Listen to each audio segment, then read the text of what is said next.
કેરળને 4000 કરોડના વિકાસ કાર્યોની ભેટ આપી બોલ્યા પીએમ મોદી. કહ્યું 22મી જાન્યુઆરી ઘરે ઘરે પ્રગટાવાશે શ્રીરામની જ્યોતિ.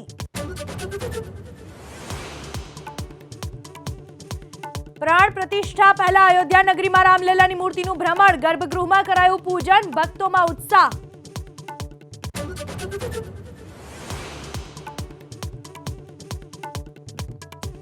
રામ મંદિર પ્રાણ પ્રતિષ્ઠા મહોત્સવ પર કેજરીવાલનું નિવેદન. કહ્યું હજુ સુધી નથી મળ્યું કોઈ આમંત્રણ. 22મી જાન્યુઆરી બાદ સહપરિવાર જઈશ. યુપીમાં સીટ વહેંચણીને લઈને સપા અને કોંગ્રેસ વચ્ચે 2 કલાક સુધી ચાલી બેઠક. રામગોપાલ યાદવે કહ્યું અડધો રસ્તો નક્કી, બાકીનો પણ ટૂંક સમયમાં નક્કી કરાશે. આંતરિક જૂથવાદમાં ભાજપ ગુમાવી શકે ઊંઝા નગરપાલિકામાંથી સત્તા. પ્રમુખના રાજીનામા બાદ 6 સભ્યોએ અપક્ષને જાહેર કર્યો ટેકો.